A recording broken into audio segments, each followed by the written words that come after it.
नमस्कार दोस्तों, द्विवेदी क्लासेस में आप सभी का स्वागत है। मैं नीरज द्विवेदी आज आप सभी के सामने एक मैथ्स का छोटा सा टॉपिक लेके आया हूँ जिसे हम प्रॉफिट और लॉस कहते हैं। चलिए मैं आपका समय बर्बाद ना करते हुए अपना ये लेक्चर शुरू करता हूँ। तो आज का जो हमारा टॉपिक है वो है प्रॉफिट एंड लॉस।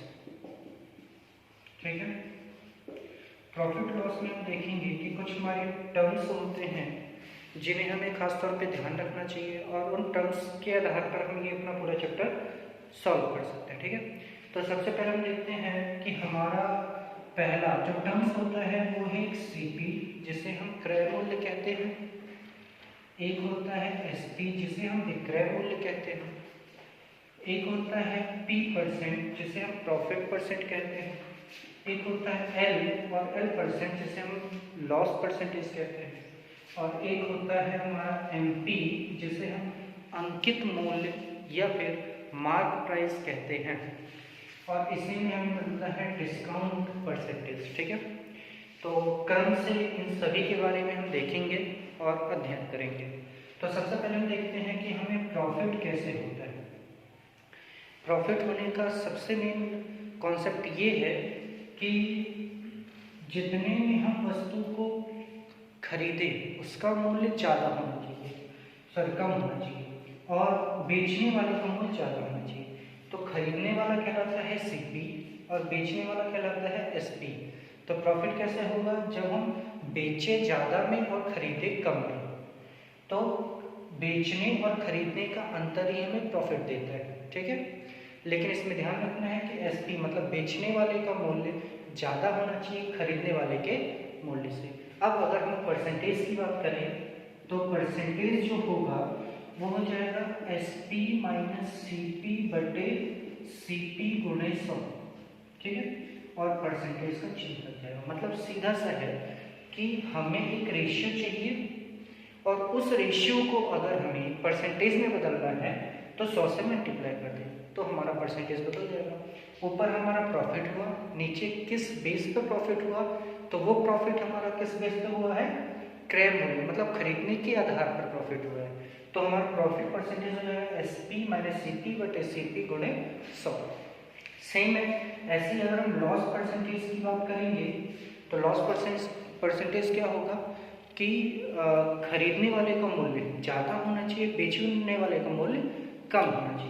तो लॉस हमारा हो जाएगा सीपी माइनस एसपी बटे सीपी, मतलब आधार चाहे में प्रॉफिट हो या लॉस हो, दोनों का बेस क्या होना चाहिए?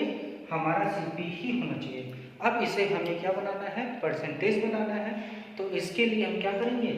100 से मल्टीप्लाई कर देंगे तो हमारा परसेंटेज बन जाएगा।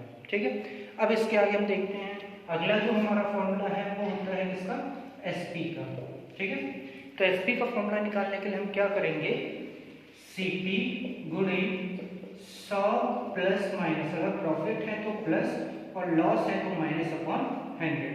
अगर हम ये कर देंगे तो हमें क्या मिलेगा? एसपी मिल जाएगा। और सीपी की बात करें तो सीपी बराबर हो जाएगा एसपी गुणे 100 बटे 100 प्लस माइनस प्रॉफिट या लॉस। तो यहाँ से हमें क्या मिल जाएगा?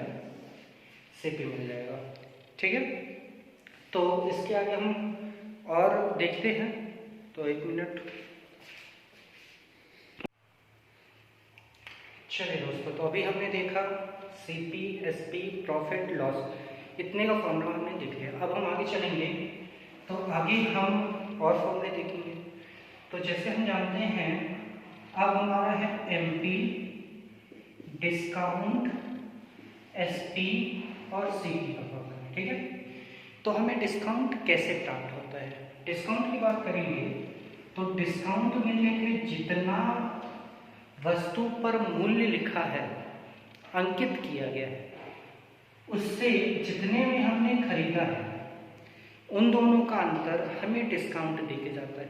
ठीक है, अब बात आती है डिस्काउंट परसेंटेज की, क्योंकि डिस्काउंट हमें पता चलेगा। मान लीजिए हमारे वस्तु में जैसे मैं बोला ये मार्कर में 10 रुपये लिखा है, मैं 8 रुपये का लेके आया, तो लिखा 10 था, मैं लेके 8 रुपये में आया, तो मुझे डिस्काउंट कितने का मिला? ₹2 का मिला, मतलब जितना वस्तु का मूल्य लिखा है उसमें जितने में खरीदा है उन दोनों का अंतर ही क्या कहलाता है, डिस्काउंट कहलाता है। अब परसेंटेज की बात आई, तो जैसे ही परसेंटेज की बात आएगी तो पहले तो हमको डिस्काउंट निकालना है, हमने डिस्काउंट निकाल लिया, बट अब हम आधार क्या रखें, बेस क्या रखें। तो बेस क्या होगा, डिस्काउंट हमें कैसे पता चला, जब हमने अंकित मूल्य पर विक्रय मूल्य को घटाया तो आधार क्या हुआ, अंकित मूल्य। तो यहाँ पे बटे में क्या हो जाएगा, अंकित मूल्य गुणे 100, तो ये हमें दे के जाएगा क्या, डिस्काउंट परसेंटेज। ठीक है, अब इसके आगे हम देखते हैं, जब हमें डिस्काउंट परसेंटेज मिल गया तो अब हमें एसपी का भी पता चलना चाहिए कि एसपी क्या होगा। तो एसपी की बात करेंगे तो एसपी मतलब विक्रय मूल्य बराबर मार्क प्राइस मतलब अंकित मूल्य गुणे जितना इसमें डिस्काउंट हुआ है। 100 में से मान लो 5%, 10%, दुकान वाले बोलते हैं ना कि 10% का हम आपको डिस्काउंट दे रहे हैं क्योंकि आप हमारे स्पेशल ग्राहक हैं। तो वही अंकित मूल्य में 100 में से हम अंकित मूल्य गुणे 100 में से जितना वो कह रहा है उतना घटा देंगे और बटे में 100 कर देंगे।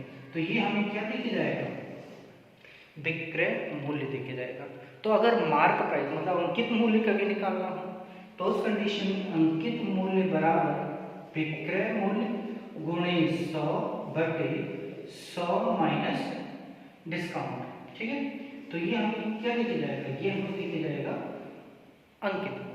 और कभी मान लीजिए ऐसा हुआ कि अंकित मूल्य दिया गया है और क्रय मूल्य दिया गया है, तो फिर क्या होगा, उस कंडीशन में यहाँ पे हम विक्रय मूल्य का मान रख देंगे। तो क्या करेंगे, हम रख देंगे विक्रय मूल्य का मान क्या होता है, क्रय मूल्य गुणे 100 प्लस माइनस प्रॉफिट या लॉस बटे 100 बराबर में लिखा है, क्या लिखा है हमारे पास, यहाँ पे हम इसको इरेज कर देते हैं। तो बराबर हम देख रहे हैं कि हमारे पास क्या है, अंकित मूल्य गुणे 100 माइनस डिस्काउंट बटे 100। तो यहाँ से हम अंकित मूल्य और क्रय मूल्य का मान निकाल सकते हैं। 100 से 100 कट जाएगा तो क्रय मूल्य बराबर क्या आ जाएगा, अंकित मूल्य गुणे 100 माइनस डिस्काउंट बटे 100 प्लस माइनस प्रॉफिट या लॉस।